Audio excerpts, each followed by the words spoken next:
Welcome to video 20 on the TTB course.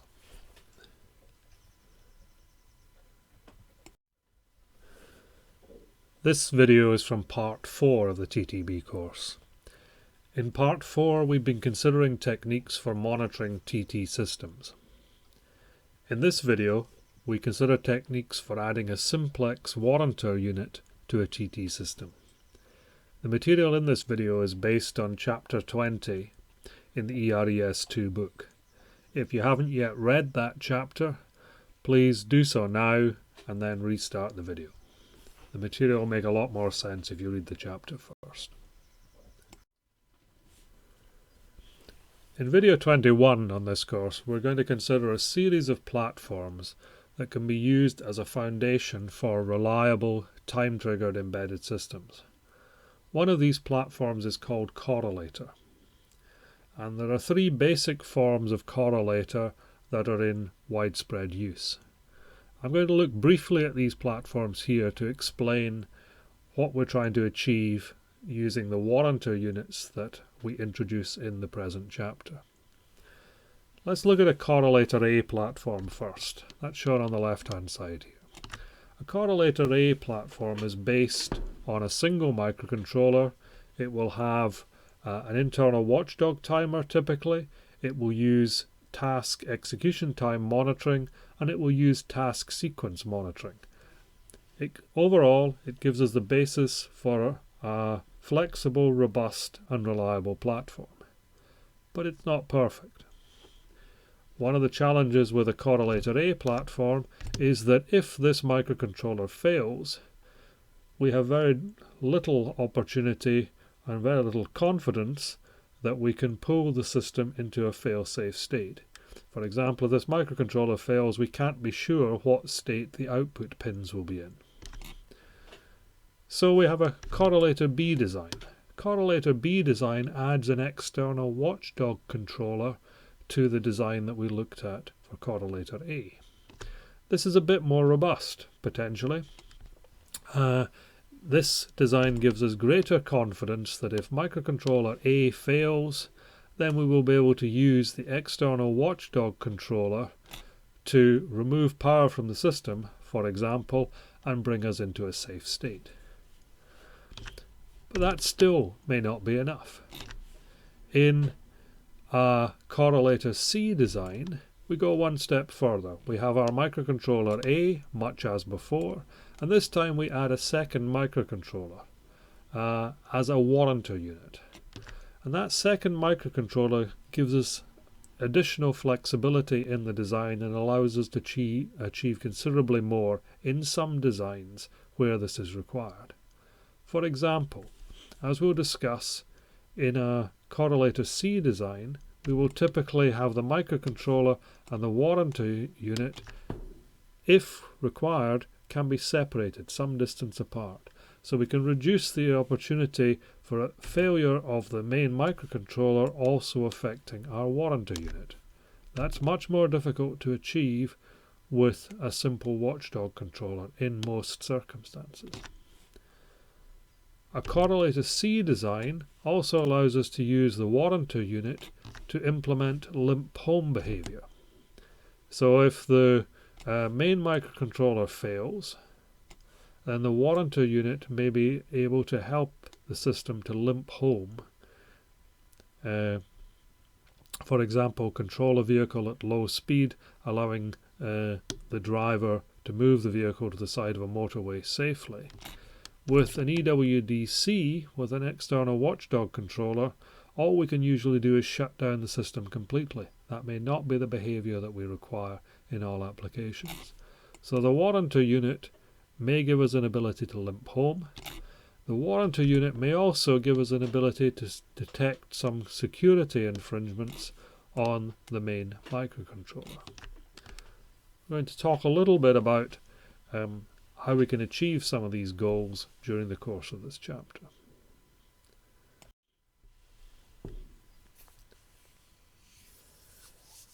So the starting point for a warrantor design is an external predictor mechanism, or an E-predictor, implemented on a standalone separate processor. As with an internal predictor, the warrantor will be sent information about the tasks that the main processor is about to release. The warrantor unit can then check the task details against its own record of the expected task sequence, and if it finds a discrepancy, it can take action. We'll discuss the kind of action it can take shortly. In addition to the ePredictor component, the warrantor may also incorporate other monitoring capabilities. For example, it may measure task execution times, it may measure system temperature, as we require it to meet the needs of a given platform.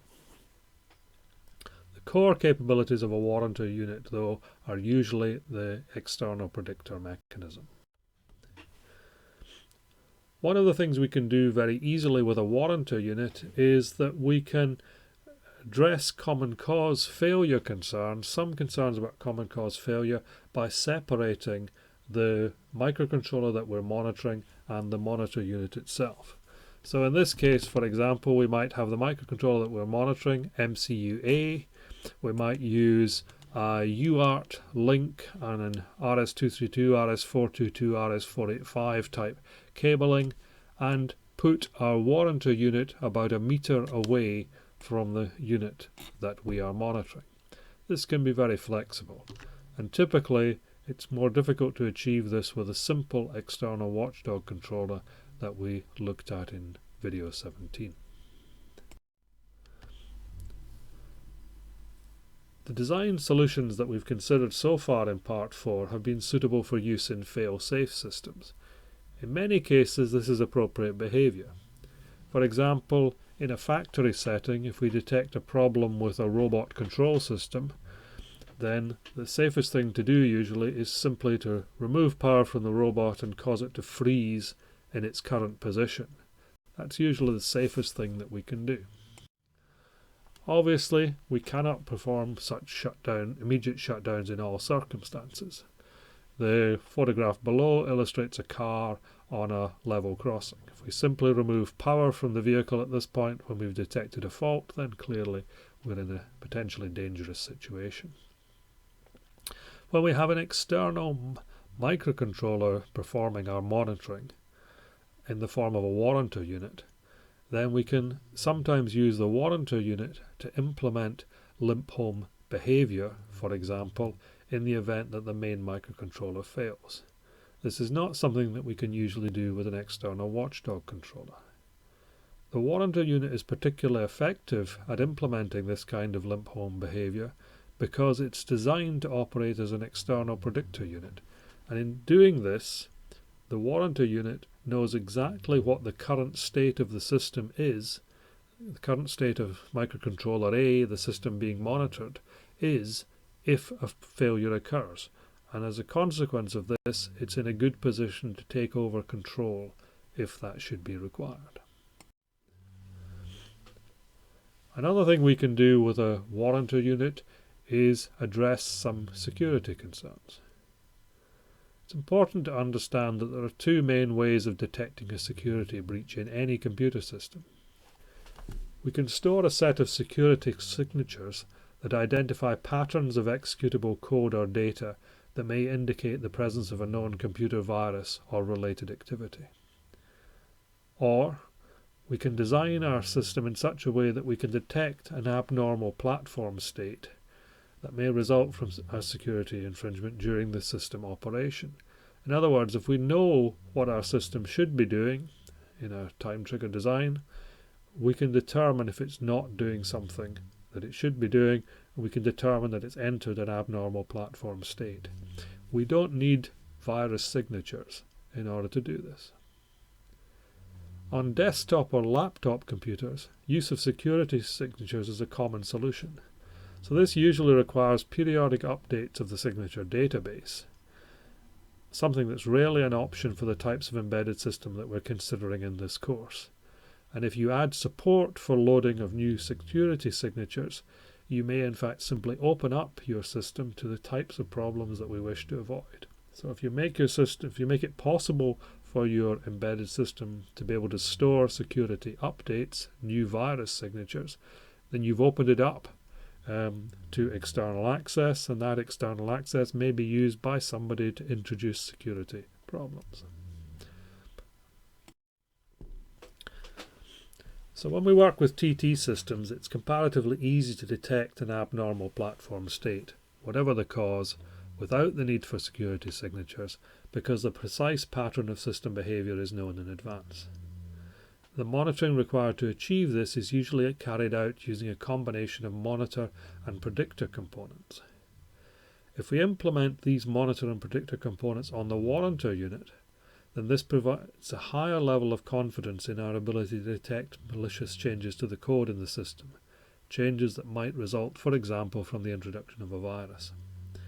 This increased confidence would arise from the fact that it would be necessary to change both the code in the main processors and the warrantor code for such a change to go undetected. And we must try to make it difficult for people to change both the warrantor code and the main processor code. When we have a warrantor unit, we have two system representations. We have the executable code on the main processors, and we have a separate representation of the task execution sequence and possibly the task execution times in the warrantor unit. By means of the warrantor mechanism in this case, we can have increased confidence that we will be able to detect situations in which the wrong software has been loaded into the main processors.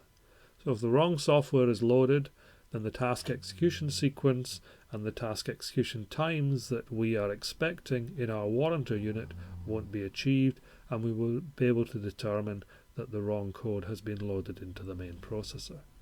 This can be useful.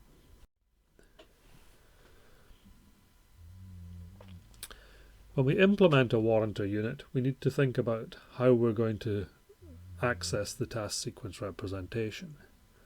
An internal predictor checks each task immediately before dispatch. So before we release the task, we check that the task ID is correct. With an external predictor implemented in a warrantor unit, we need to transmit the task information to the external predictor before the task is released. This is a challenge where we have tasks with a very short worst-case execution time, because we will basically not have time to release each task. We'll have a rapid sequence of task IDs to send. The task will be completed before we've necessarily even completed the sending of the task ID. The way that we usually address this challenge is through the use of what we call a look-ahead scheduler. In a look-ahead scheduler, we calculate the full task sequence for tick interval n+1 at the end of tick interval n. So when we've just finished sending, for example, in tick interval 2, at the end of tick interval 2, when we've released all of the tasks in tick interval 2, we will then work out what all the task releases will be in tick interval 3. And we will send the sequence of task releases that are going to occur in tick interval 3, we'll send them all in a single message to our external warrantor unit. So this means that the warrantor unit will see the complete set of task releases before any task is released, and will have time to react to any unexpected changes in the task sequence.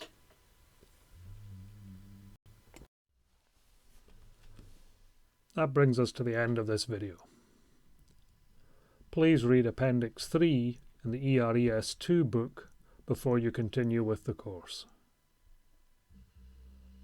Thank you for watching.